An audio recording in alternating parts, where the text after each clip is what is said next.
كلا سوف نأكل من قلوبكم ومن كبودكم يا جنود بشار الكلب. تكبير. الله أكبر. يا أبطال بابا عمر. تطالع قلوبهم لأكلها.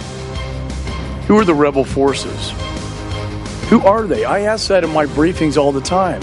And every time I get briefed on this, it gets worse and worse because the majority now of these rebel forces, and I say majority now, are radical Islamists pouring in from all over the world. I just don't agree that a majority are Al-Qaeda and the bad guys. That's not true. There are about 70 to 100,000 oppositionists, about somewhere maybe 15 to 25% might be in one group or another who are what we would deem to be bad guys. There are many different groups, Al-Nusra, Al-Shamra. There are different entities, and sometimes they're fighting each other.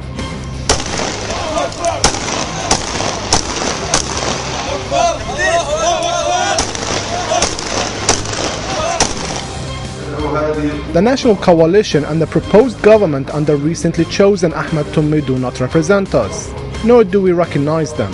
Our forces call on all military and civilian groups to unite in a clear Islamic context that is based on Sharia law, making it the sole source of legislation.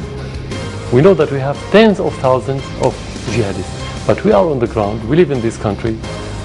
What I can tell you that 80, and some say is 90, it's difficult to be precise. We don't have clear data and precise data.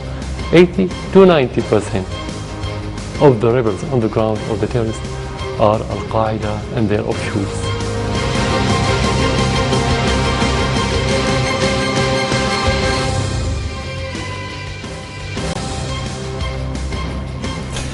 Well, the crisis in Syria can now be best described as multifaceted. The Syrian Army, Free Syrian Army, and Islamist groups, some of which are affiliated with Al-Qaeda, are among the many actively engaged in that fighting. But what has taken center stage in the last month is fighting among opposition militias, specifically between so-called moderate and extremist factions. Over the last few weeks, more radical elements, such as the Islamic State of Iraq and the Levant, have fought not only to consolidate their ranks, but also for the foothold in opposition-held areas of Syria. Hello and welcome to Between the Lines. I'm Srđan Preradović. The question then is, are we seeing the second phase of the Syrian conflict unfolding? And if so, what will that mean, not only for the aims of the opposition, but those countries which back the insurgency? And what will this mean for the government of Bashar al-Assad, which remains committed to regaining control of the country and preventing further foreign intervention? To answer these questions, we have a special set of guests here in the studio.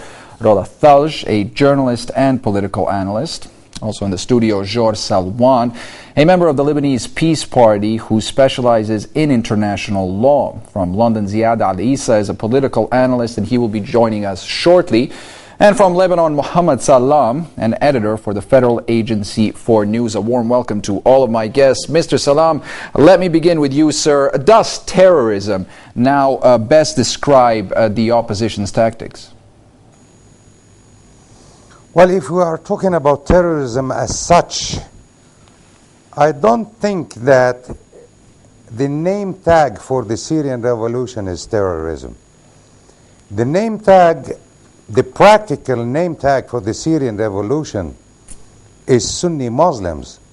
Even Mr. Al-Jarba, who is described as a moderate figure, is a Sunni Muslim independent Islamist. That means he is not a member of a particular Islamist faction. I wouldn't deny that there are some jihadis, that there are some groups, there are some elements affiliated with the Qaeda ideology that are fighting in Syria. Okay, Ms. Thalj, what's your response to that? We are talking about an insurgency Sorry, here. I didn't get your question. Yes, I'm talking to Ms. Thalj. Your take, your response to this, are these groups that are fighting in Syria a majority Islamist organizations, or are they moderates? I don't think the majority of them are simply Syrian Muslim patriots, people fighting for their freedom. The minute we say they are Syrian Muslim, it means you are putting this whatever started as a Syrian revolution into completely different category. Syria has been known forever for being the most secular country in the Levant. We never thought of the Syrians as Muslim Syrians or Sunni Syrians. And this is one of the worst achievement of whatever they call a revolution. Plus, I don't think there are some jihadis in Syria fighting. I think there are some civilians or secular Syrians still believing in the so-called revolution. But there is definitely, and the count doesn't come from pro-Syrians or pro-Bashar, or it comes nothing less than the New York Times and some extremely, like anti-Bashar's regime agencies throughout the world. It is known there are at least 50,000 affiliated to Al-Qaeda and the cousins of Al-Qaeda, with the worst form of fights taking over Syria. Okay, Mr. Salwan, what is your response to that? Is this fight defined by sectarianism? I don't think so. There are some people, there are some civilians who are affiliated to Al-Qaeda or to Jabhat al-Nusra. But do you think that the 23 million Syrians are all extremists or all affiliated to Jabhat al-Nusra or Al-Qaeda? And do you want me to accept the alternative between the choice between the dictatorship of the Ba'ath regime and the Jama'at al-Nusra? But says who that the 23 million Syrians are with the, what you call the revolution? I'm sure that they are for liberty, they are for democracy, definitely. They are for a civil regime, political regime, because 40 years ago, the Ba'ath regime was born as a solution, as a democracy, as a civil regime. Ba'ath is a civil regime. I'm not discussing but unfortunately, during all these 43 years, the Ba'ath regime became a dictatorship. That's why I'm not a fan of the Ba'ath regime. We're not discussing the Ba'ath regime. I'm not saying that that is true, Mr. Salman. We are not discussing the Ba'ath regime. We are discussing the Syrian opposition. What's happening in Syria, it is a true revolution. The Syrian population are seeking for liberty, for democracy, are seeking for civil rights. But if you see some of these unhumanitarian people, you see some. I know the person you've just who was just trying to eat liver or I don't know what is not representing all the revolutionaries. But the latest studies in Syria showed that 70% of the population is opposed to whatever you call revolution in Syria. They are not opposed to the revolution. It's not a revolution anymore. It's a civil war. It's a civil war, and it's the war of al-Nusra and Al-Qaeda. Because unfortunately, I'm telling you something. Unfortunately, President Bashar al-Assad, because he is still president of Syria. So President Bashar al-Assad, he didn't pick the time on year 2000, between 2000 and 2003, to make the opportunity to make radical changes into his regime. Okay, let me just bring in our guest in London here, Mr. Isa. Mr. Isa, we have heard reports that even groups such as Jabhat al-Nusra and the Islamic State of Iraq have clashed. So is this about ideology? Is this about national names? Or is this about something else? No, I mean, the clashes that are reported between Jabhat al-Nusra and Abu Bakr and the Al-Qaeda in Iraq and the Levant, they are simply fighting over leadership, who becomes the ultimate leader, who runs the show. It's not about ideology or about attitudes or about the approach to the war which is being waged against the people of Syria, because they have the same ideology. They adhere to the Wahhabi Salafi ideology, which is based and propagated, and its birthplace is actually Saudi Arabia, and they adhere to the fatwas issued by the high-level clerics of the Wahhabi Salafi establishment in Saudi Arabia, which is being financed by the Saudi regime, which is basically a tyrannical dictatorship, which is the bastion of dictatorship in the region, and they rely on those fatwas issued with the full consent, full blessing of the Saudi government, because it's a dictatorship, to actually propagate and export the Wahhabi ideology in order to facilitate and bolster the influence of the Saudi regime. And let me rely on something that the Abu Bakr al-Baghdadi, the so-called leader, criminal leader of Al-Qaeda in Iraq, has stated unequivocally and in an unqualified statement that Jabhat al-Nusra is merely an extension of Al-Qaeda in Iraq, and Abu Muhammad al-Julani is one of its foot soldiers that Al-Qaeda in Iraq have sent in order to bolster the so-called Free Syrian Army after it was receiving devastating blows by the Syrian army and was on the brink or on the verge of completely unraveling and falling apart. So in order to shore up the Free Syrian Army, and by using the influence and also the instigations and the financing and the arming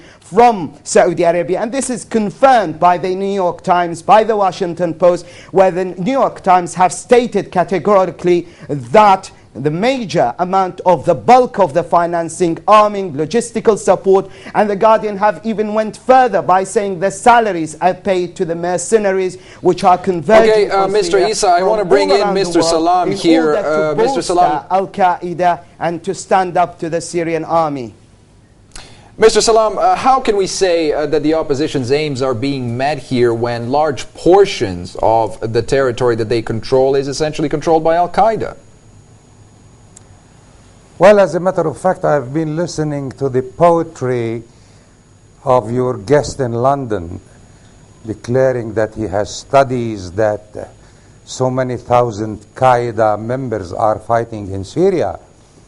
When I thought that if after 10 years of war by the international community, the United States and the West against Al-Qaeda, and they still have 50,000 people to fight in Syria, my God, that means that the whole world has not achieved any success anywhere. Listen, my friend, let me tell you one thing. This Ba'athist dictatorship is the second phase or the second phase of the Sunni dictatorship that was led by Saddam Hussein in Iraq. That was a Sunni dictatorship that was collapsed by the invasion and by the Iraqi people. And Iraq is run now by a democratically elected government that gives the majority, the rule, the power to the Shiite majority in Iraq, which is 60%. I'm saying that the majority of the population in Syria is 80% Sunnis. That means all the Sunnis, except those who are members of Bashar's Ba'athist dictatorship, are fighting against Bashar. Whether we have some factions affiliated with the Qaeda ideology, that's a fact. But they are neither 50,000 nor 10,000 nor 5,000. They are a minority that infiltrated into Syria because the international community, the United States and the West, failed to come to the rescue of the Sunni population of Syria, like they okay, let's get Mr. Issa's response to that, if we can, Mr. Salam. If I can just get Mr. Issa in here and respond to your comments. Mr. Issa, what do you say to that? The majority of the Syrian population is opposed to the government in Damascus.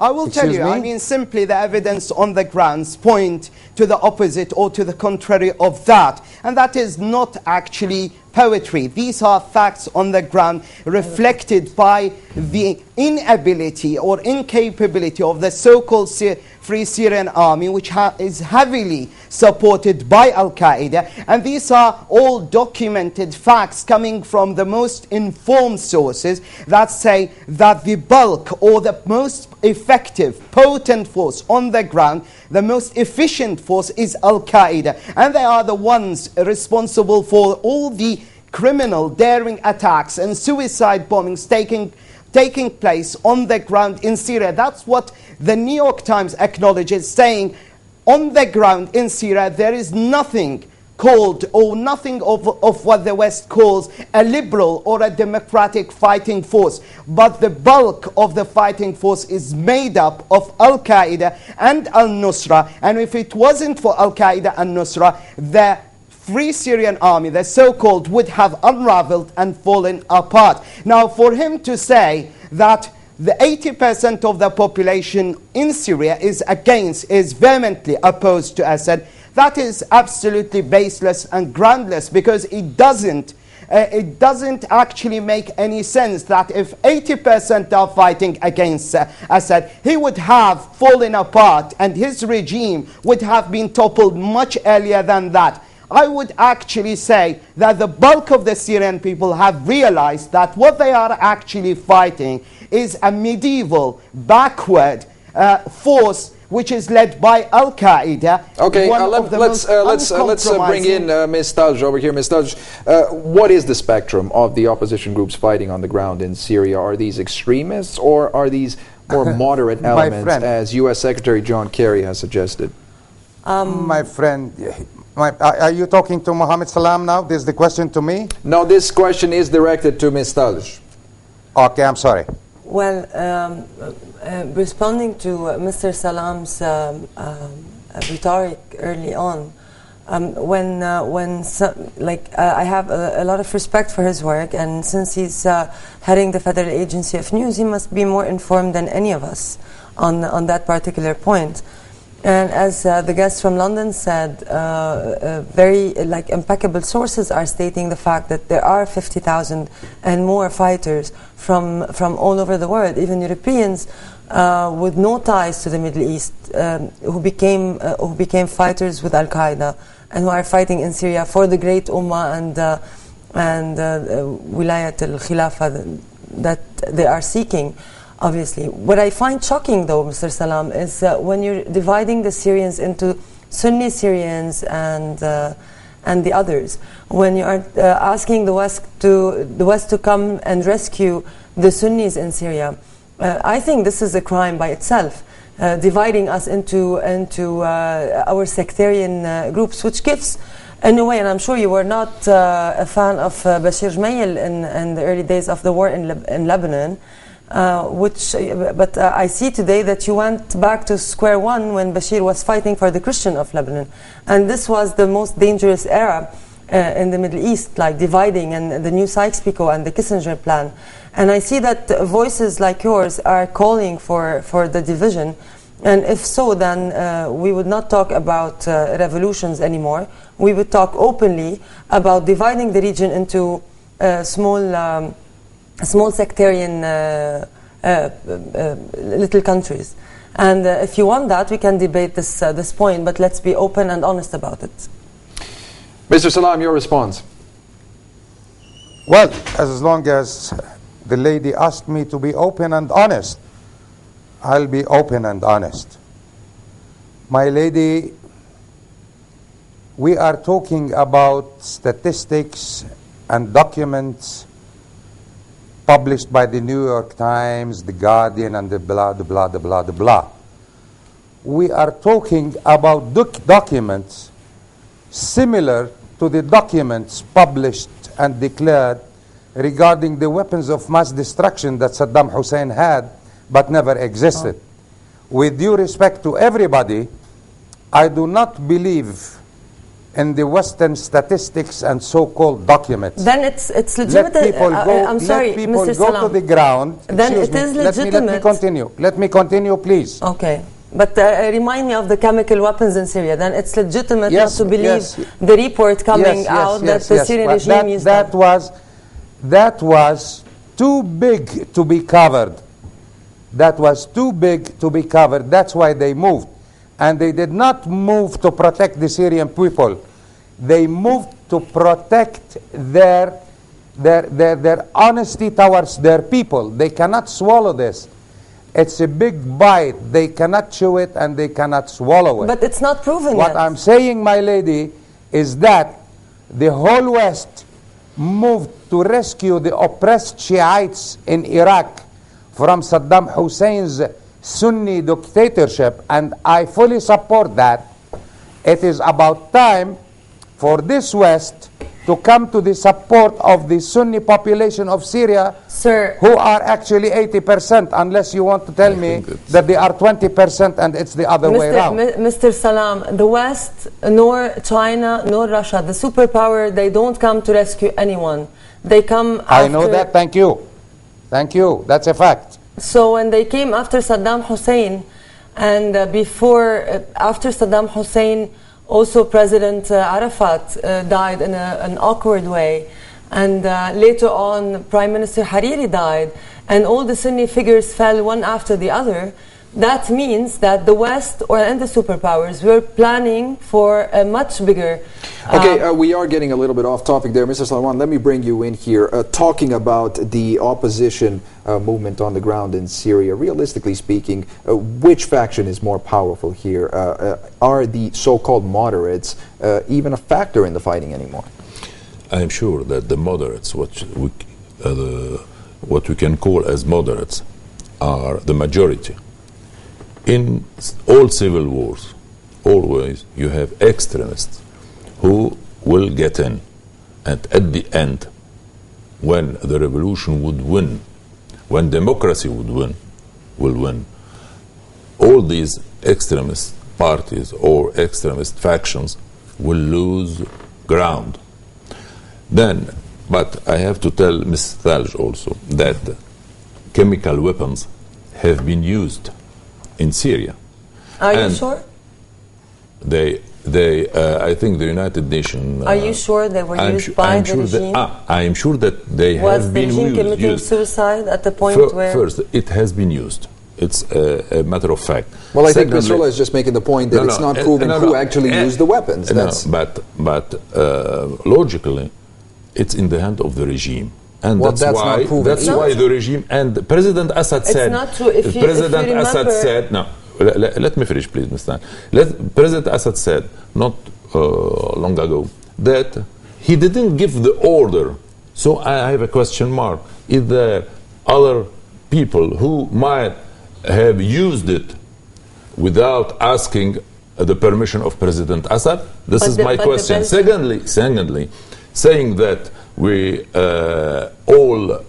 this revolution is held by extremists is insulting to the Syrian population. Name one sectarian Syrian figure who is leading anything. Who has any power on the ground today to negotiate or to stop There is the a war. problem in this opposition. There is no problem. The opposition does not exist anymore. It's existing, but unfortunately, 2 years ago, the President Assad and the regime didn't held well how this revolution began. You know, when it began with these poor people trying to make some graffitis, because the regime itself, after 40 years of dictatorship, would not accept, and that's how between 2000 and 2003 President Bashar Assad couldn't make any radical change because of his nomenclatura, because of his Praetorian guards, because of the eager of the people who is around him, and perhaps some of his family members. I'm not defending the lack of reforms so at the end, the responsibility of holding well this what had happened 2 years ago is on the regime, and unfortunately, the head of the regime is President Bashar al-Assad. So please don't tell me that there is Sunnis or Shia. There is Syrian people. Syrians were for not only decades, for centuries. Okay, nobody is denying that there has been oppression in Syria. What we're discussing here is the element of this resistance to President Assad's government. You know, always in every civil war, you don't see the opposition or the revolutionaries who are trying to make the revolution succeed. You always see what you have just put into from YouTube. Some people, some unhumanitarian people, I don't think that they can. I can call them human beings. Okay, but those were well documented incidents, Mr. Salam. Let me bring you in, Mr. Issa. Here, will we see the population in Syria turn against these radical Islamists like Al Qaeda as they did in Iraq? Well, I mean, we've seen explicit examples of that, where people are fed up to the back teeth.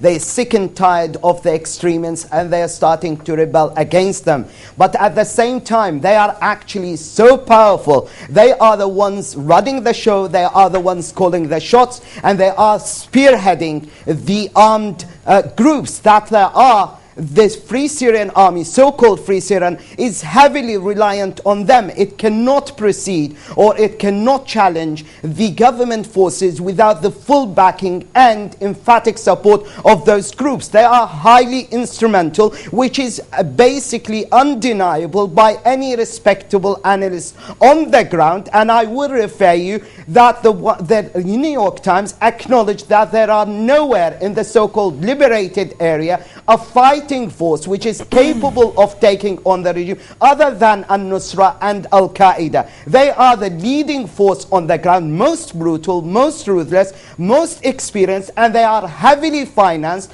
armed, and also provided logistical support directly from the Saudi regime, who is trying to ramp up and also ratchet up the sectarian rhetoric, and also ratchet up the sectarian crisis in the region, and for the simple reason that it's patently deceitful myth, patently deceitful rect, that it is the guardian and the defender of Sunni Islam has fallen apart. It has unraveled in front of its own people, in front of the Egyptian people, in front of the Yemeni people, when the Saudi regime stood and spearheaded the counter-revolution in opposing those popular uprisings, for fear that the Saudi people will rise up against this tyrannical dictatorship in Saudi Arabia. That's why it is hell-bent on financing, arming, and even providing, in an unprecedented move, salaries to those radicals. And all that money, by the way, has went to prop up and to shore up the Al-Qaeda in Iraq. That's why we see continuous series, wave after wave of bombings, which I hate to say is driven by the sectarian motive of the Saudi regime in order to prove to its people, look, we are fighting and we are defending Sunnis, to demonstrate to them and deceive them again that we are engaged in an existential battle against the Shias and against the Iran in Iran. Okay, Mr. Issa, I want to bring in Mr. Salam here. Just 1 minute. In order to forestall any uprising by the Saudi people. So the sectarian agenda is being driven by the Saudi regime. Or are we discussing Saudi Arabia? I think our colleague in London is discussing Saudi Arabia and not discussing Syria. I think it has an enormous bearing, which is recognized by the entire world, most respected analysts and think tanks, and I think you are trying to hide something and give a cover, a legitimate cover, to the Saudi intervention meddling, which has resulted in the death of thousands of lives, and which is pushing the whole region into a sectarian conflict between the Sunnis and between the Shias, where everyone knows that the Saudi regime is simply a Wahhabi regime, which is given legitimacy by the Wahhabi religious establishment, which is the most backward and uncompromising, intransigent, extremist ideology in the region. Okay, Mr. Salam, your response, sir. It is well documented that most of the military successes did come from Jabhat al-Nusra and the Islamic, other Islamic organizations which are financed by the Saudis. Excuse me, I have a question first. We are discussing here Syria. Aren't we discussing Syria? Are we discussing Saudi Arabia? I want to know what we are discussing so that I would be able to go under the title of this session. Well, the two issues, I think the point that Mr. Issa is trying to make here, I think the point... Our colleague in London is discussing the situation in Saudi Arabia and Yemen and the Gulf. If you want us to discuss the situation in the Gulf, I'll do that. You have referred to Iraq several times, but and you have spoken about the Shias, about Wahhabism, because it's all interconnected. Okay, Mr. Issa, if we can just give Mr. Salam a chance to respond. It's all if related, we are discussing Syria, and the money and the funding and the arming is coming from Saudi Arabia. You know it. You've got something to hide, and you're trying to deceive the listeners. You're trying deliberately. Mr. Issa, please, if we can give Mr. Salam a chance to respond here, sir. The listeners. Commit ourselves to discussing the title of this session, which is Insight on Syria. So why have you been referring to Iraq? Why have you been going on about the Shias in Iraq and about the support that the Shias of Iraq have got? You are now confusing issues because you are now on the spot and you're trying to deceive all your listeners. No, I'm simply trying to make a comparison between what the West did when they tried to rescue the Shiites of in Iraq and their reluctance to rescue the Syrian people. This is resulting in pushing the Syrian population, which is predominantly Sunni, into extremist factions. This is what the West did by not intervening, compared to what the West did by intervening in Iraq. Has been going on about, and the world is sick and tired of it. Why because doesn't the West want to rescue Sunnis ratchet up the sectarian divide? Please, Mr. Issa, if we can just let Mr. Salam ask his question. On the fence, the Wahhabis are trying to... Mr. Issa, sir, if we can just let Mr. Salam ask his question, please. Because their ultimate deception has been discovered and has been laid bare by the Saudi people who are sick and tired of the dictatorship. Why are you talking?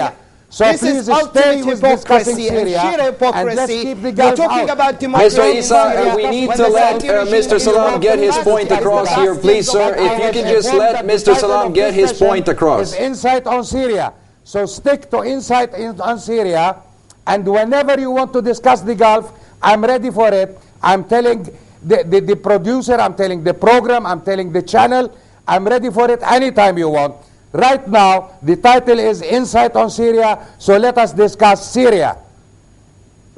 So don't deviate from the issue, because it was yourself who raised up other issues, and it seems that you are fully incapable of defending the Saudi regime, and you're highly... Now what is happening, the audience is discovering that there is a very high connection, very strong connection between what's happening in Syria and the involvement of the Syrian regime. And that's why the Congress in America and also the House of Commons did not believe the information that they have received from the so-called Syrian opposition, and they voted with their votes against any involvement in Syria, because the evidence is not there. That you are trying to inject into the minds of the Western community that the Syrians are a bunch of terrorists. This is not true. The Syrians are a people sacrificed by this criminal, radical regime, the dictatorship. Don't try to defend the Syrian people. Okay, gentlemen, I want to bring in Mr. Salwan here because we need to move on, gentlemen, please. I need to bring in one of our studio guests right now. Mr. Salwan, let me ask you. Whoever provides protection. I'm simply asking the West, why did you rescue Shiites in Iraq and you are not rescuing Sunnis in Syria? Period. Okay. So why are you talking now about Iraq again? You're not making sense even to yourself. You're not making sense to yourself. We need to move on, Mr. Salwan. This is sheer hypocrisy. One of the reasons why the Americans backed down from a military strike against Syria, this radical element within the country that they're fearful of their interests in the region and fearful of their interests beyond the region. I don't think so. You know, they haven't backed down for these reasons. You know, between superpowers, there are only mutual interests and economical interests, political influence. It's not, nobody is fearing the consequences because of Jabhat al-Nusra or Al-Qaeda or whatsoever. No, we have to give to have another perception of this war and of how superpowers are dealing to end this war. First of all, when we speak about protecting civilians from violence carried out by the regime, essentially, you know, it's a protection for all the Syrians population. I don't like to go and speak, say, Sunnites, Shiites, or Syrian population is made by Sunnis, by Shiites, by Alawites, by Christians, and by Kurds and ethnic. So I don't like this way of just describing Syrian population. This is first. Secondly, at the end, nobody had backed down. Essentially, United States of America, they are seeking, and they should seek, political and diplomatic solution through Geneva II. If we want to move on and to find an end to this war, to the suffering of the Syrian population, all the parties should go and should push towards a political and diplomatic solution. And essentially through Geneva II, that's what the United States of America and Russia are seeking for. And don't you think that the draft agreement that Syria is to give all the chemical weapons is somehow a significant success for diplomacy? And if you can achieve your objectives without war, I think you will succeed at the end. Ms. Thulj, we're talking about the opposition here. What about the government forces? Where does this leave them in this infighting between different militant groups? Could that ultimately result in some sort of a victory for the government? I don't think it will be a victory for the government. I think what's happening nowadays over the Syrian issue is an iron fist between the Western Bloc and the new power, which is known by the BRICS countries, which in response to Mr. Salam's question about why the Western world is not saving the Sunnis in Syria, maybe because when they invaded Iraq, the Eastern Bloc or the BRICS were not born yet, and Russia was busy getting its forces back after the fall of Soviet Union. Nowadays, things are changing. There are two blocks of power in the world. The US and the West are no longer the superpower, the only superpower. They are dividing among themselves the wealth and the strategic interest in the region. And that's why I think Bashar al-Assad will come out of this crisis or disaster, will come out of it and will remain president for a few more years. I don't think there would be a winner or a loser in Syria. The only loser would be Al-Qaeda and the fighters, the extremist fighters, because no one in the world, including European countries, who have people of their own fighting in Syria, they would not like to see those people coming out of Syria alive. So my speculation is that in the next couple of years, it would be focusing on operations on the ground to get rid of those fighters. At the end of the day, I think opposition and government will sit down in Geneva, exactly like what happened in Ta'if for the Ta'if agreement to end the Lebanese war, and there will be a solution where everybody, at the end of the day, would be happy. The only sad people would be those who lost their loved ones. This is how I think I want to bring in Mr. Salam here.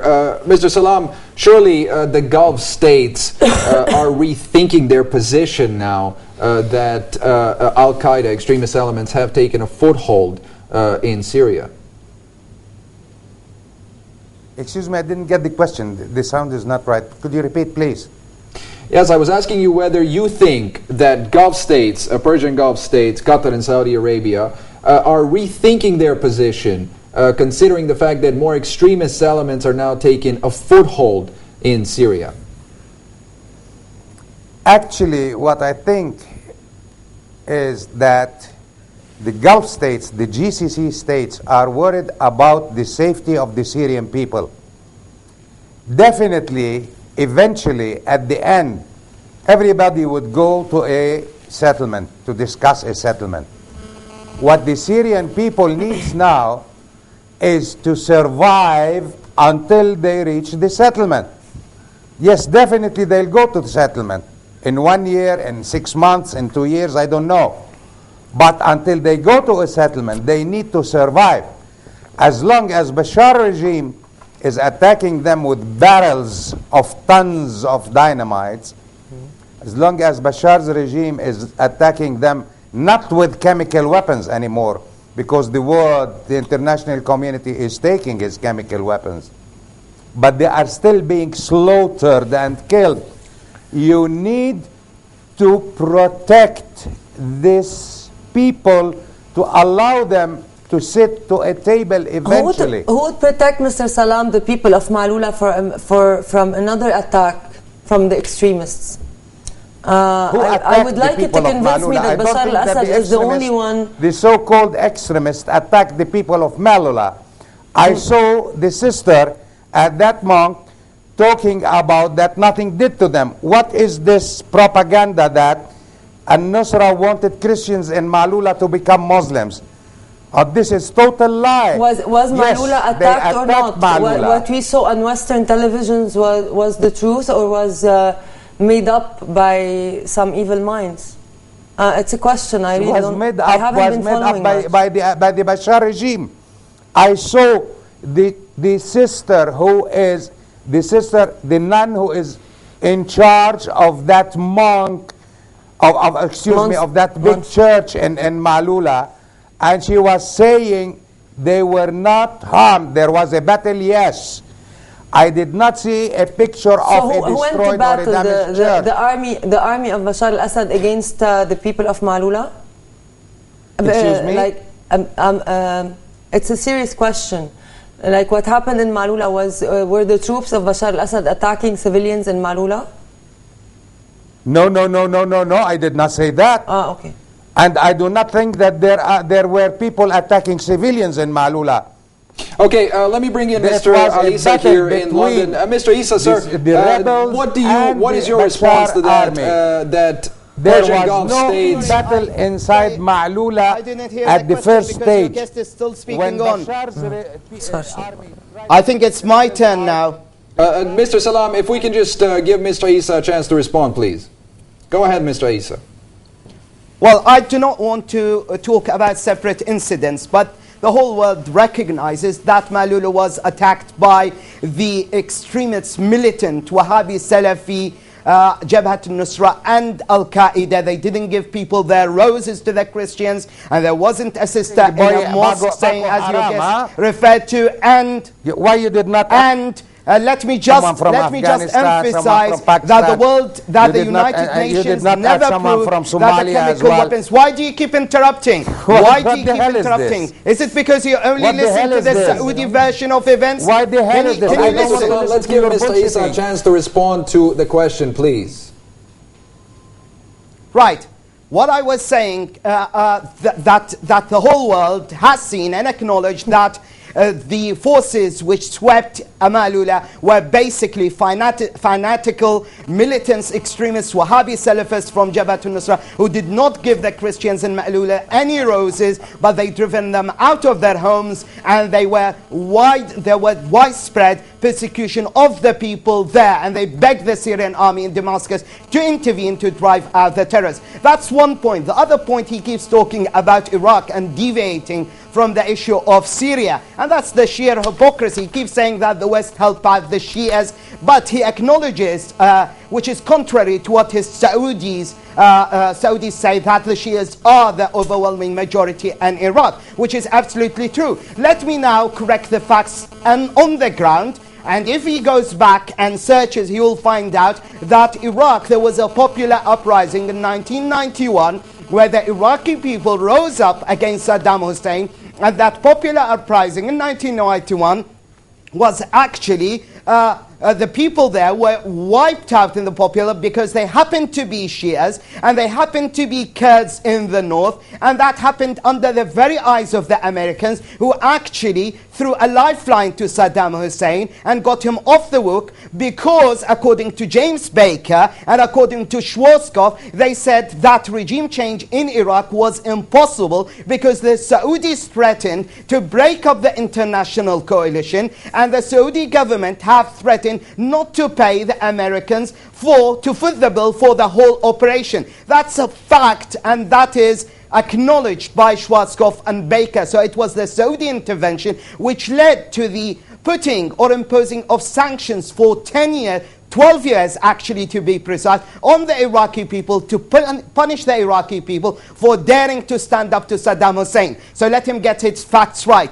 And the other fact is that it has not been proven, there are no irrefutable evidence to back up his case that the regime in Syria used the chemical weapons. The United Nations report that said that chemical weapons were used in that incident, and logic and sense dictates that since you have requested those investigators from the UN to come and investigate, you do not use chemical weapons on the eve when you actually went out of your way, pleaded, that's what the government of Syria did, for those investigators and to come and investigate 3 specific areas. Now, what is logical is that the red line of Obama that he stupidly has imposed was actually a target for the so-called rebels to break or to use that red line, backed up by Saudi Arabia, a lot of encouragement, backing from Saudi Arabia, to over... Okay, Mr. Alisa, I do have to cut you off there, sir. Mr. Salam, let me give you a chance there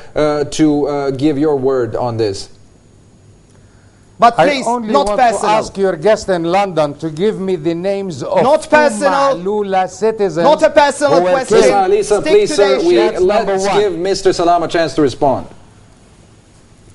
I want to ask your guest in London to give me the names of 2 Ma'lula citizens that were killed by the rebels.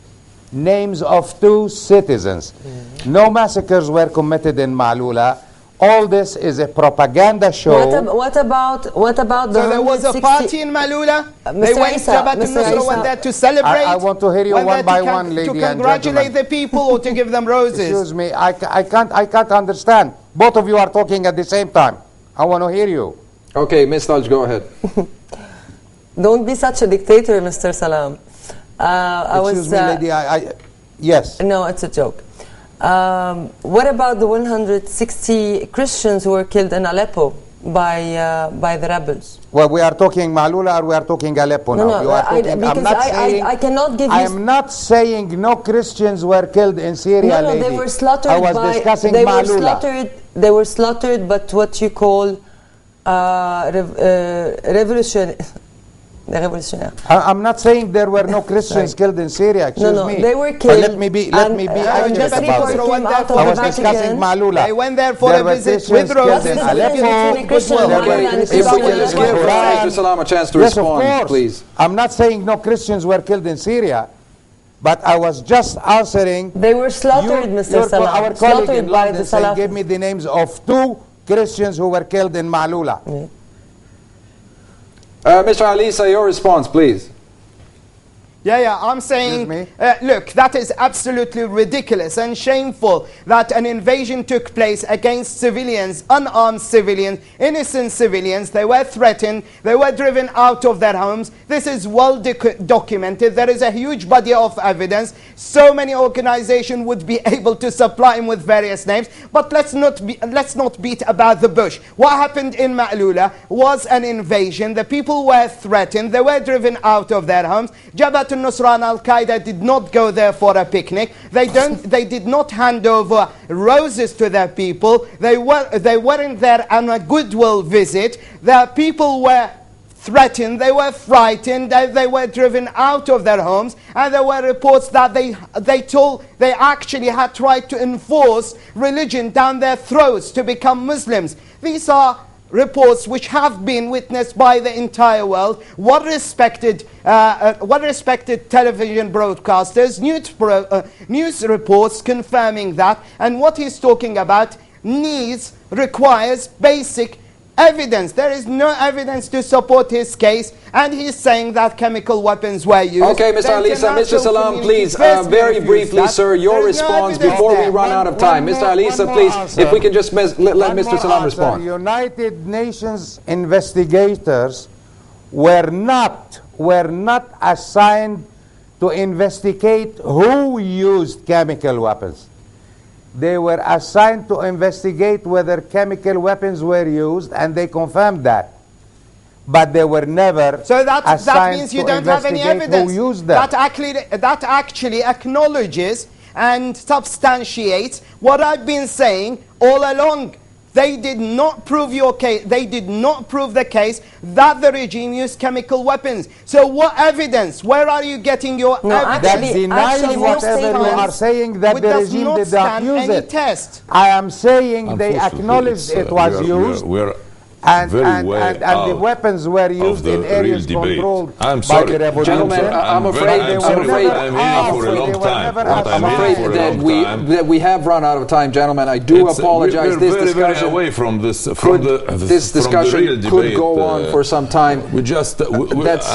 We were just hearing people trying to force racists, to force radicals, to force both of them are trying to push radicals and extremism to win this revolution in Syria, and to pull back the Syrian people. It is not that everyone. I'm very sorry for both of them. They are choosing sectarian solutions for Syria. Okay, it is not what the revolution is seeking for. That is all the time we have for in this week's edition of the show. I would like to thank all of my guests here in the studio: Rola Thalje, journalist and political analyst; George Salwan, a lawyer who specializes in international law and a member of the Lebanese Party. From London, Ziad Alisa, he's a political analyst. And from Lebanon, Muhammad Salam, an editor for the Federal Agency for News.